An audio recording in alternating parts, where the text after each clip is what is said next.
sometimes. Okay. Sure. But, that's just, I don't know. So you had a question about something? Yeah, I was going to ask you about the te igitur of the Mass. And when I was speaking with your brother the other night about this, and what prayer I'm speaking about, that when the priest prays for the church and the ecclesiastical authorities. Right.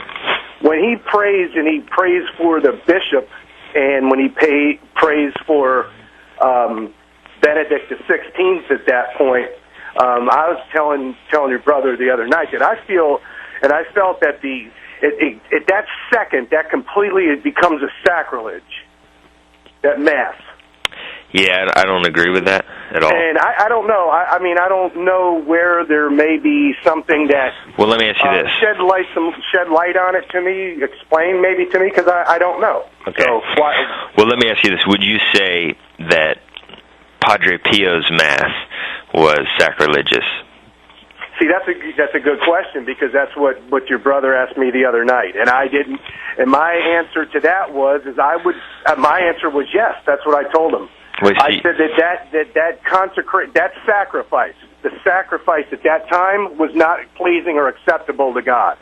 Yeah, and see, the reason that's wrong, and the reason why arguments that all Masses where Benedict XVI is named as the Pope are necessarily off limits fail, is because the prayer mentioning Benedict XVI in the Mass is an accidental part of the Mass. In other words, the primary purpose of the Mass is not to pray for Benedict XVI.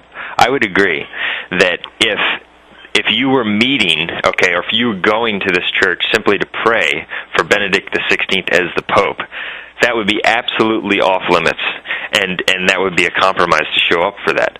But the purpose of that particular service or liturgy is to offer the Mass. The prayer for the ecclesiastical authorities, or the people they think are the ecclesiastical authorities, is an accidental part of that. And what's interesting is that a lot of people, certain people make the argument that, well, you can't go there because that particular prayer has a major historical significance in showing communion with the man who's being prayed for. And you see what I'm saying? That's absolutely. what they argue. Well, that's what my thinking was on the subject. That's why the question is brought about. Okay, the problem with that argument is a failure to recognize that the historical significance of that prayer for the man who, claims to be the Bishop of Rome, or the person they're including as the Bishop of Rome, is not to show, first and foremost, communion with that person. It's to show communion with the papacy. And that's proven by the fact that in different ages of church history, the prayer would remain the same, but you would just insert a different person's name into the prayer. You see what I'm saying? Yeah, because there may be a different bishop of that of the bishop that priest is praying. Or a different pope. Sure, absolutely. So the point here is that the person mentioned is accidental. Okay, it's important. Okay, but the main purpose of the prayer is to pray in communion with the office of the papacy. You see the difference? Okay. Okay. And so that's a key point in understanding this. It's something where that prayer remains the same. They just insert the person they believe to be the Pope in it. And so it's not primarily a prayer, first and foremost, for Benedict XVI, as it is a prayer to show communion with the chair of Rome. And so for that reason, the signification of it is simply to show communion with the papacy, even though they are in fact dead wrong about who they think the Pope is. And so, like some people have said, that's equivalent to go to a Mass where he's mentioned as the Pope, is equivalent to burning a little bit of incense to idols. That is completely absurd, totally ridiculous, okay, because the purpose of the Mass and the purpose of the liturgy you're showing up for is the Mass. Would they say that you could go if, let's say, Benedict XVI died and they weren't naming him? No. Okay, so the fundamental reason why you're going or not going is not whether he's named. You see what I'm saying? Oh, sure, absolutely. Yeah, and so that's a minor part. It's not the main purpose of the service. Okay, and the very main purpose of the prayer is not for Benedict the 16th. It is actually to try to show communion with the Chair of Rome, and that's why the prayer would remain the same, but the different names would be inserted. And so I think in understanding those 2 points, that it's not the main purpose of the Mass, and they like to really exaggerate this and basically say that it's basically a Mass all about Benedict the 16th, which is a grave exaggeration. Distortion. Oh, absolutely. That's not. I would never ever say that that's what that is for. Well, that's the impression that they give. That basically, when you go to the Novus Ordo Mass, I guess if you're in a Novus Ordo Mass now, you would think that. I could see. So people related, you know what I mean? That you could fall into that trap. Wouldn't you think? I mean, with the way the Novus Ordo Church is, I mean, that's definitely a sacrilege. There's no question about it. Oh, the new Mass? The new Mass. Yeah. It changed all the prayers. It changed everything around. That's a sacrilege. And, of course, maybe people in that church would feel that the Mass is being prayed for Benedict the 16th. I don't know. That wouldn't surprise me, because it's people-orientated, right? Here's an interesting quote, which, and there's another interesting point we just came across, which further proves that our position on where people can go is Catholic, while the position of those who say it's heretical is completely wrong. It's interesting that Pope Gelasius, who is a 5th century pope, and I have the quote here, it's pretty interesting, like the prayers in the early church, which were the equivalent of like the Te Igitur, they were a part of the Mass, and you would put the name of the patriarch or the name of the Bishop of Rome in the diptychs. That's what it was called, where you would commemorate the bishop or commemorate the Bishop of Rome. Okay. And this is an interesting quote. I just want to look at this here. Hold on a sec. Mm-hmm.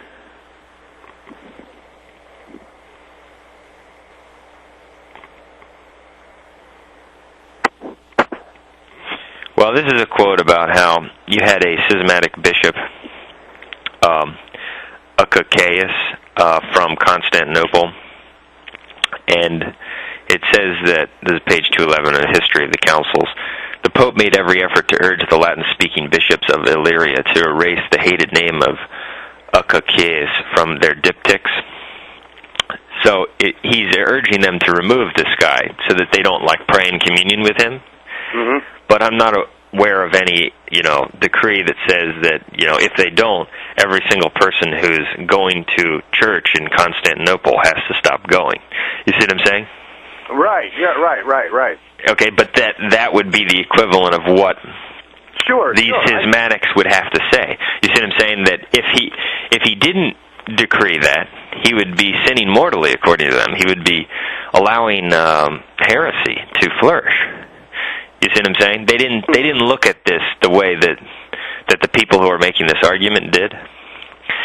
Here's another point, that during the Great Western Schism, during the Anglican Schism, when Henry VIII, and then you had Edward VI and Elizabeth, the schismatic queen, she basically imposed that there was this new Mass imposed, and then she started to enforce attendance at it. She would fine people for not being present at the Protestant services. Okay, some heavy fines, and it would really make life miserable. And in one of our articles, which deals with this whole issue, we quoted a priest who was commenting on this period. And I just want to get this, if you can wait a second. Yeah, that's not a problem, because it's funny you say that, because just the other night I was watching, I think it was Saturday night, it was on the History Channel. Uh-huh. They had the history of the Protestant Reformation, and it was 2 hours long, and it started with Benedict the 16th. Martin Luther, and I've watched it, and it was just and it was so educational to a sense to understand where the world is right now because of one man. Yeah. Because of one person, how this world is the way it is today. How he could take the fact that a person is justified simply because they believe in Jesus Christ, and they can basically, do whatever they want to do. In other words, rebel against the church, which is, in essence, is just meaning putting man above God. That's the way I look at it. That's man above God when you rebel against the church. You just say, well, okay, I don't need to do this, that, or the other, but I still believe in God. That's, kind of similar to Satan, right? And isn't that what he did? Isn't that what he did, his sin?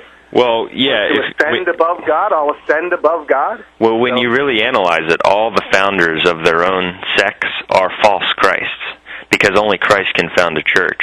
So they arrogate to themselves authority that only Christ had. And it's pretty interesting because even like certain schismatics among the radical traditionalists, you can see this false Christ mentality in them, whether they realize it or not. Some of the things they say, like their writings are by the precious blood of Christ and things like that. And so it's something where you can see how they've become little false Christs. And but that's what happens with every person who founds his own church, whether it's Luther, Calvin, etc. But she imposed this That's where I got the history, by the way, I wanted to tell you. That's how I know what you're talking about from just watching this the other night. Or I would have probably never knew what you were talking about. Mm-hmm. But they went through the period of, Henry VIII and Elizabeth and all that, so I can kind of be on the same page as what you're going to tell me now a little bit, Okay. Well, you had a situation when this new Mass was being imposed and people were resisting it. You had a similar situation to what we have today, where you have people who resisted it, some people who gave in, some people who didn't go. Okay, you had priests who were, compromising themselves, but also trying to administer the traditional sacrament to people who wanted it. Okay, so you had like an indult situation in a lot of cases. You see what I'm saying? Oh, yeah. Okay, yeah. Okay, so I quoted in this article I wrote on the question of whether you can go to some of these masses, I quoted a passage from this book, The Rise and Growth of the Anglican Schism, page 267. And this concerns this kind of situation. And this was by a priest named Father Richton, who was a missionary priest at that time. Well, he was describing a situation, I'll quote it, because it gives some background to the point I want to make. He says, "What is still more marvelous and more sad, sometimes the priest saying Mass at home, for the sake of those Catholics whom he knew to be desirous of them, carried about him hosts consecrated according to the rite of the Church, with which he communicated them at the very time in which he was giving to other Catholics, more careless about the faith, the bread prepared for them according to the heretical rite." Okay, you can see the quote in that file, but you see what I'm saying? He's saying that there were Catholics who wanted the traditional hosts, and this priest was communicating them with the traditional hosts. Meanwhile, in his ministrations, he would also give people who were more compromising the invalid bread prepared according to the heretical rite. Okay, my point is this, that from this quote, it's very obvious that this Father Richton did not consider those people who were receiving the communion in the traditional rite from the priest himself, who was compromising himself and giving it to both, and had compromised with the heretical queen. He did not consider those people, it's obvious, as manifest heretics or schismatics or apostates. He calls both groups Catholics. This is a very conservative priest from the 16th century. He was actually captured with Blessed Edmund Campion. Okay, and so he says that these priests were carrying these hosts for the sake of Catholics whom he knew to be desirous of them, and giving them communion. At the same time, he was giving these more compromising people the bread prepared for them according to the heretical rite. My point is this, he did not look at this the way that these radical schismatics who say you can't go anywhere look at it. He was obviously not condemning that group as heretical. Now, some people have tried to argue otherwise, but it's clearly ridiculous. And what further proves our position on, do you follow what I'm saying, or do you need me to? Oh, yeah, no, I'm getting you. Okay. I'm following along with you. All right, and if people want to look at that file, they can see the quote in print, which helps them understand this. But recently I was rereading the book on Pope St. Pius V. It's a little book, and there's another thing on Pope St. Pius V, which is much more extensive.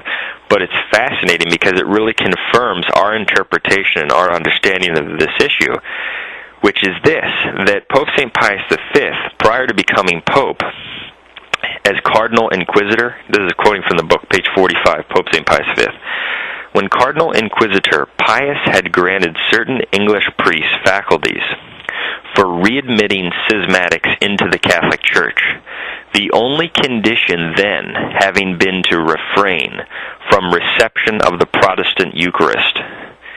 You see that? Oh, yeah. So Pius V was basically legislating on when people convert, what abjuration do they have to make? Or what do they have to profess to? What do they have to agree to? Do they have to agree to never, ever receive a sacrament from a priest who's compromised himself? No. He says that they have to refrain from receiving the Protestant Eucharist. In other words, receiving the invalid host. Now, what's interesting is, he goes on to say, in 1567, as Pope, he made the further, more rigorous condition of non-attendance at Protestant services. Isn't that it? So he increased it. Now, someone will say, wait a second, was he leaving it open for attendance at Protestant services before that? Yeah, that's what you could interpret that. Well, here's the thing. He followed it up and said no afterwards. Well, here's the difference, that the Queen was imposing being present at Protestant services under pain of heavy fines, okay? So there was actually a debate among certain people as to whether, in other words, like, let's say someone had a gun to your head and said, unless you compromise or unless you come with me, I'm going to blow your head off. At what point would you have to say, blow my head off? Obviously, if he told you have to worship a false god or deny an article of faith. But could you go into the building and just stand there? Okay? I would say no. My opinion would be no. You could not go into the building. But some people said, well, you're not participating in that. Okay, this is sort of like passive attendance, and we can get into this about how it's not comparable to what people consider passive attendance today. But do you see what I'm saying? Certain theologians were on both sides of this issue at the time. They were debating it, if you're bound under pain of heavy burden, where's the absolute line drawn? It's obviously drawn, you can never receive the invalid host. But if it's just like showing up at a building, do you have to not even step in the door, okay, and therefore, face the heavy fines? My opinion would have been yes. Okay, but some people debated that. So Pius V, as Cardinal Inquisitor, obviously probably due to the confusion on this issue or some of the divergent opinions, he said he didn't make that a requirement. Okay, but later on as Pope he did. But you see what I'm saying? But but it shows how differently they looked at it from what we are. But what it absolutely shows is that he never made it a requirement that you could never receive a sacrament from a priest himself who was implicated with the heretics. You see the point? Yeah. Well, you know what this actually proves even more now to me? It proves what we were talking about yesterday about dogmatic laws and ecclesiastical laws. Right. It even proves that point more. That's right. You know what I mean? That's my opinion. That's what I take out of it. That necessity... You're proving another point, too, and not even realizing it. That necessity makes licit that which is illicit unless the faith is compromised. Okay? And so you can do things in necessity that you normally would not do because the salvation of souls is the supreme law. And so but I find this particularly devastating to the schismatics who say that our position is heretical, the few who do. This totally proves it wrong. They would have to say that Pius V was sinning mortally by omission and basically giving favor to heresy by not legislating that you could never receive sacraments from basically any priest in the realm, which he never did. Okay, and so it shows you how different his view on it. Now, one thing I want to point out is some people would say, well, that seems to favor passive attendance, which we've pointed out, like people during the late 1800s and early 1900s, this idea that you could passively attend non-Catholic services has been promoted. In other words, I could go to a Baptist church as long as I don't participate in it or something. Yeah, for a friend's wedding or for some reason. Yeah, right. Okay, that's okay. And we were totally opposed to that. We've been quite outspoken on that because we believe that's a compromise. Now, some people might say, well, what you're saying about what was legislated when Pius V was Cardinal Inquisitor, seems to favor that passive attendance is okay, and I would say no, it's not comparable to what you're saying passive attendance is, because in this case, the debate surrounded the issue of whether you were bound to avoid it, because there were heavy fines and sanctions and great hardships involved. People don't know. Most people don't know, and I didn't know, quite frankly, until last week when I watched the show about it. You have to understand what was going on at that time. Here's a queen that is forcing every single person in England. They're trying to bring the Protestant church back. They want everybody to be a Protestant, which was Catholic. So when you look at that situation there, that's a whole different situation. Exactly. Now, nobody's forcing anybody, because we live in this liberal, free-thinking, modernistic world where everybody can do whatever they want to do. That's the problem. Wouldn't you agree? That's right. I mean, everybody can do whatever they want. You can do whatever you think. Do you think your purse makes you feel good? So at that time, the Queen, like you said, was enforcing heavy fines on people. You must be Protestant or this or that. So yeah. So for people, points there. So for people to say that, well, because there was some confusion as to whether people could be present at the Protestant services without sin, maybe some level of debate on that issue, that proves that I can go to my Baptist friend's wedding. No, sorry. Those two situations are not comparable, and we believe it is definitely a compromise to go to those non-Catholic funerals or weddings or services passively. And so, but I think this really devastates, because Pius V, and actually I wanted to do a little audio thing on Pius V, just an incredible pope. I mean, how rigorous he was in so many areas, and the things he would do, the laws he enacted against sodomites, adulterers. It was just, I mean, talk about a Catholic pope. And he himself, okay, is saying something that's perfectly in line with our position on this issue, and which these people who say it's heretical to even think you could go to one of these churches, they would have to say he's sinning mortally, at least by omission. And clearly, if you examine what he legislated in the context of what was going on, it clearly proves that he looked at it the same way we did. And it really proves completely wrong these people who said that our interpretation of this quote from Richton, which I found, about how he's commenting on some people are receiving communion from these priests who are giving it to both parties, they're saying, well, he's not endorsing that. He clearly was not condemning those people who did that.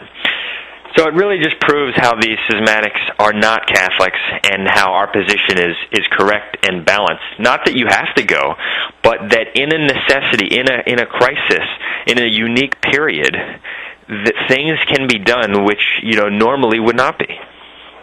Sure. So, but you were saying that when you saw the law, because you had asked about jurisdiction, and some people had been, you know, confused about that when you saw that, for instance, the law in the past that monks were required to go to confession once a month, and that obviously that law is not binding any longer, or in this situation, that really showed to you the difference between some of these matters.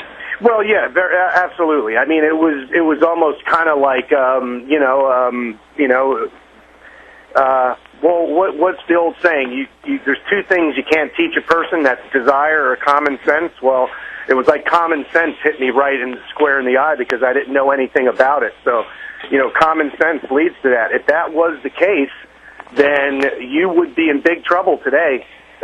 Yeah, exactly. You'd be in big trouble, because you would be forced by, if you want to say, the people that want to argue that there's no jurisdiction for any priest right now on the planet, that you would argue that you're in mortal sin then, because then you're breaking a law that you must go to confession. Exactly. Once a month. I mean, and that, of course, that was for monks back then, but we have to also understand at that time that monks were really only people that really were literate. They knew how to read, and they were religious. So, yeah, that's very, very, very profound to understand that in other words, I understand the difference between dogmatic law now and ecclesiastical law, and won't be able to confuse them and, you know, say that an ecclesiastical law is a dogma. It's not. That's right. I didn't understand that before, but that example, and the example of using your crossbow Yeah. You know what I mean? And there's another example. I mean, there's thousands. There's probably thousands of them that you can use. One of them would be a good example of what Pope Pius V had there, is that, you know, as far as your attendance, if you were in a Protestant church or something at that time, but you weren't participating or doing anything because you were forced to be in there, would not constitute you to be sinning. Well, yeah, he didn't necessarily explicitly address that, but his legislation as Cardinal Inquisitor simply said that you had to refrain from the Protestant Eucharist, and the reason it didn't say you must refrain from all attendance at Protestant services until he later became Pope was because there was some level of debate about that particular issue. And so what it really shows is, like, there's a small number of radical schismatics out there who say that it's a mortal sin of omission and basically a failure to profess the faith to not get people, when converting them today, to promise and profess that they'll never attend a Mass in union with Benedict XVI, or that they recognize all the people who go to the Masses where Benedict XVI is named as non-Catholics. They say that unless you do this, you failing to profess the faith, or it's an inadequate abjuration, or whatever they say. Well, this proves them completely wrong, because Pope St. Pius V, in a situation which in many ways is comparable to our own, did not legislate any such thing for the readmittance of schismatics into the Church who had been compromised with heresies of this nature and false services of this nature. He simply said you must refrain from the Protestant Eucharist, and then as Pope, you must refrain from the Protestant Eucharist and attendance at Protestant services, which is exactly what we say. We say that you cannot go to the new Mass before you receive communion. You must obviously hold all the other teachings of the Church and not compromise them. But other than that, one doesn't have to make a positive statement about whether everyone at this particular church is lost and so forth.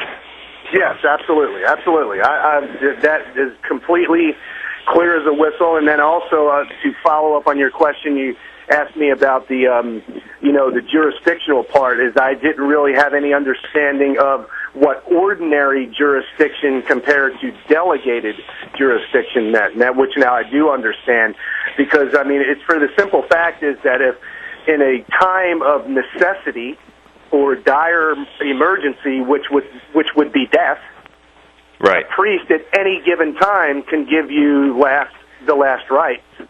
That in itself is profound. Well, yeah, as we were talking about yesterday, this position that none of these priests have jurisdiction is, I have to say, about as stupid as traditionalist errors get. It demonstrates such a failure to consider the history of the Church, all of the different things which don't line up with this position. It's really ridiculous. And so for those people, especially who have the chance to see their error pointed out to them, it really is ridiculous. And so it's something where that's why, like, even some of these people, we've made this information available to them, and they still assert the position. And you point out to them, like the Code of Canon Law says, that any priest in danger of death is granted jurisdiction automatically for confessions. Well, how does he get it? He gets it automatically. That proves that the way that jurisdiction is given, is a matter of ecclesiastical law, and that the Church can supply it automatically.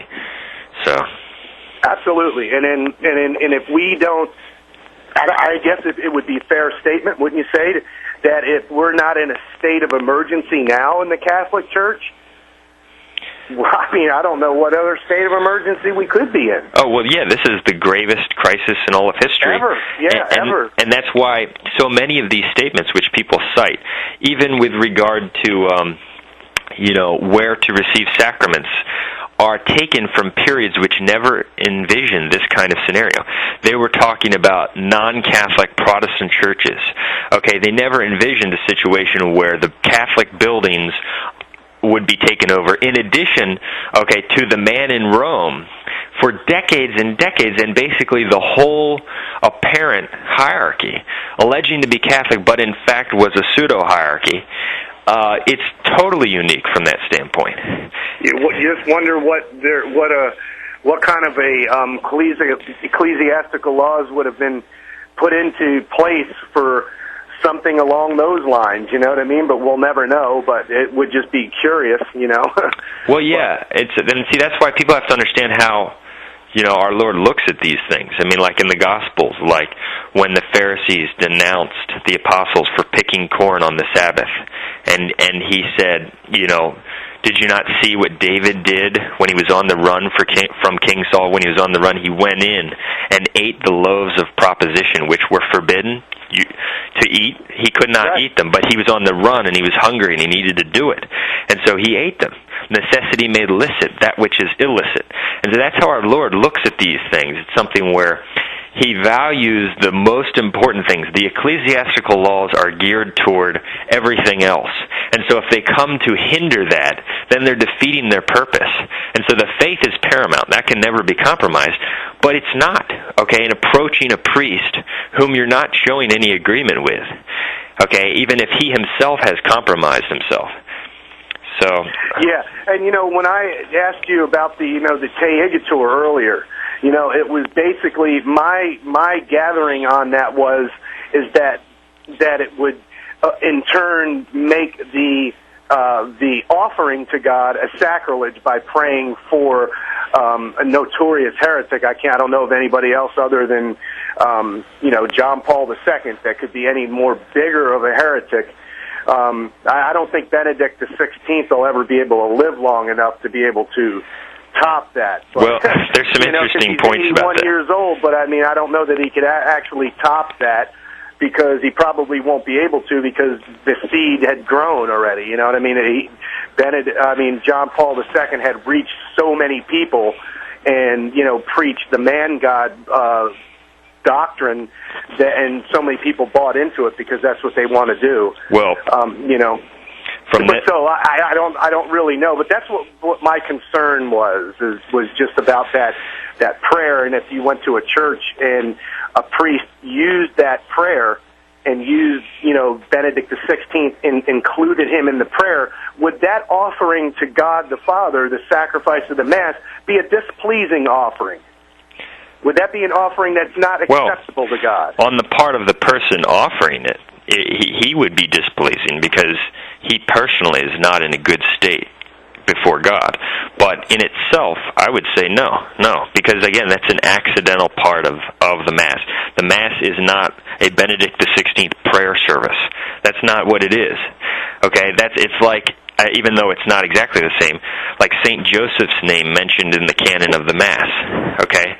That was inserted in the 62 Missal, and it was forbidden before that. I don't agree with that. But do I believe that if, let's say, a priest were celebrating the traditional rite but decided to insert St. Joseph and you knew it, he was going to do that, would someone have to not go? I don't believe so, no.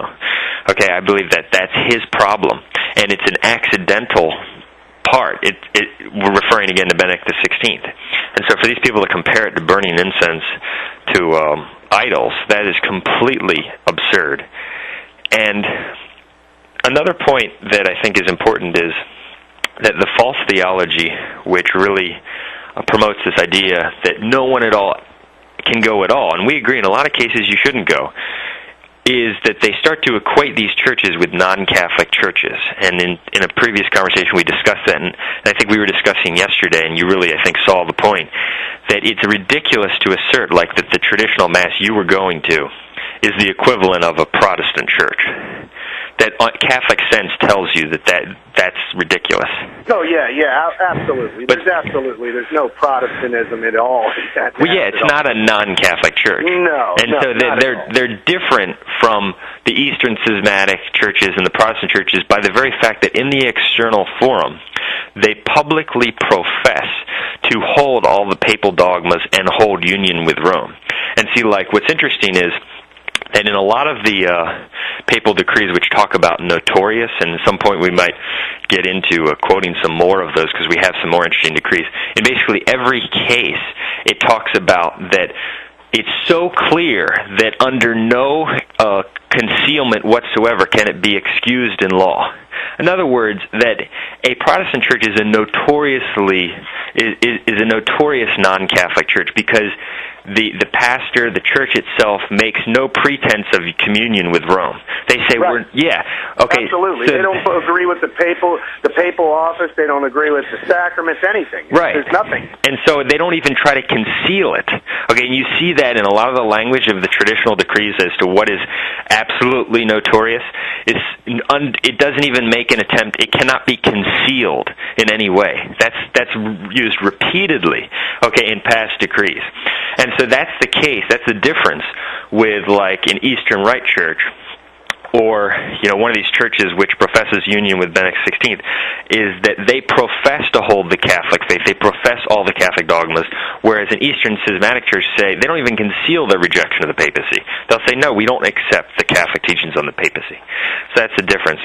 But, one other point. Yeah, I follow you. I follow you 100%. I mean, matter of fact, Protestant churches go out of their way to say that they're not Catholic just by the name they put on the outside of it. Yeah. Episcopal or what, Methodist or whatever, they go out of their way to prove that they're not Catholic. It's almost like to say Catholic, or what we better know is known is the word which means universal. Catholic, all it means is universal. It's like a poison, or it's a sickness, or it's something that's evil. It's an evilness to Protestants. Right. That's the way it is. I mean, they go out of their way to do that. That's understandable. So, it's just amazing that how people today will embrace the fact that with the ecumenism of, well, it doesn't really make a difference, or I don't really know. It's up to God who's going to die, and all whether they go to hell and things like that. It's just and it doesn't matter which religion you do. It's just sad. It's just a very sad situation. And we would say that, I would say this. You know how I was saying earlier about how this Pope Gelasius, he actually made every effort to urge the Latin-speaking bishops of Illyria to erase the schismatic Acacius' name from their diptychs. That's like the equivalent of the Te Igitur prayer. Mm-hmm. Okay, well, that probably was occurring. It definitely was occurring over and over again in the early church, because you had schismatic patriarchs popping up repeatedly, as we've said in the past. You had, emperors who would implant schismatics, or you had bishops who simply embraced heresies who were in control of particular areas. And so those bishops would have been removed from the diptychs. Well, did the popes ever decree that every single person at those churches must immediately stop going? Okay, I'm not aware of any vigilant decrees on that point. Okay, that's not saying that you could in every case go, but it's pointing out that this is not something that's never come up before, this idea of a heretic being commemorated. That's very good. That's very good. That makes me see differently, something that I may have never saw before, that prayer, even though what the prayer is I guess what you're trying to say to me, and what I should be thinking is that when Pope Pius V codified the Mass for us, that prayer was in there to prove the Catholic Church, to prove the Catholicity of the Church, to show union with the chair of Peter. Absolutely, which makes it Catholic. Right, and so that's the point of the prayer. The point of the prayer is not for Benedict XVI or for any other individual. It's primarily a prayer to show union with the papacy.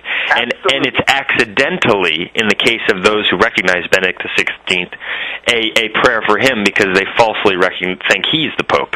Absolutely. I follow that 100%. And after the quote, he probably wouldn't even have to tell me about Pope Gelasius. But now that you even told me about that, and that just makes it show that even though that it's significant, it's not that significant as far as the true sacrifice of the Mass is concerned. That's right. It's not the main purpose. Even of the prayer, it's not even the main purpose to honor him. Now, I do know this. I asked Father Pastori, where I go to Mass, if he does include the Benedict XVI, and he said absolutely not. Uh-huh. He does not, because he is Sede Vacantis, and He doesn't. And, you know, of course, we would never know because that prayer is whispered. That prayer the congregation has no part of. That is between the priest, you know, and that's the Holy of the Holies right there at that point when he makes that prayer and he whispers that prayer. So, you know, I don't believe that he's going to lie to me about that because I've talked to him too long. I know for a fact he's sedevacantist, but he told me for a fact that he does not mention. Obviously, there's, you know, not a bishop, so... Can you hold on one second?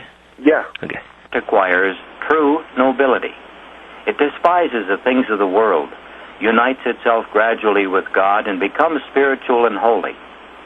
Great is the efficacy of prayer, for it appeases God, attracts the angels, and torments the demons. Nothing can produce... Okay. Yeah, well... Anyway, the message has been delivered and message has been received. Okay. Yeah, and one thing, example, which might help people is that if obviously someone had an announcement, we're going to meet on this day and have a prayer service to pray for Benedict XVI as Pope, then the primary purpose of that whole gathering is to pray for him. That would certainly be a defiled gathering. But this is not the purpose of the gathering. It's to have the traditional Mass, and then the prayer, the primary purpose of that prayer where he's even mentioned, which is a minor part of the whole Mass, is to show communion with the chair of Peter, and the fact that he's mentioned is an accidental part of it due to their wrong belief. One of the things that's interesting about this issue that we've been talking about is that, like, it's pretty obvious to most people how apostasy kills souls and how heresy kills souls and how failure to accept the gospel itself kills souls. But a lot of people don't readily perceive, or it's not clear to them, how schism can kill souls. And with some of these issues that we've been discussing in certain individuals, we're seeing how schism actually works and how it kills souls, because individuals, through lack of charity and pride and failure to be reasonable, they actually go much further than is warranted, and they fall outside the church as a result and into these schismatic positions. And so it's an interesting illustration, and a sad one, as to how schism works, and that it's real and it's actually working to the detriment of souls. Yeah, absolutely. And you know, you made a couple good points and some things that opened up a lot of doors for me as far as my mind is that sometimes you have to just use common sense. That's right. That's right. You know what I mean? Sometimes you just have to resort to common sense and faith in God. That's right, and that's what that article on jurisdiction shows, that when people start to try to take quotes from books and just apply them, okay, to our situation, it's really book knowledge gone awry, and it's really not much, because if they really understood the history of the church, they would see the fallacy of their arguments and their false applications. But something where you have to just be able to say, wait a second, they're saying that to go to all these churches is equivalent to going to a non-Catholic church. Is this the same thing as an Eastern Schismatic or Protestant church? No, it's not. It's a false argument right off the bat. People should be able to perceive that. There's a qualitative difference there between the two churches.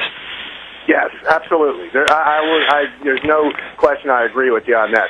Well, hey, listen, you know, as usual, you know, every time I, you know, speak with you, it's been a long time since I spoke with you. You know, there's always something good that comes from it. The end result is that I always feel better when I hang the phone up. You know what I mean? Well, I'm glad, you asked some interesting questions, and I'm glad we, were able to talk. And then I learned some things, too, from that, and then, hey, maybe that just makes you stronger in your beliefs, too, in the long run, and stronger in, your, apostolate. So, it just works. It all works to the good. There's charity involved, so. Yeah, okay.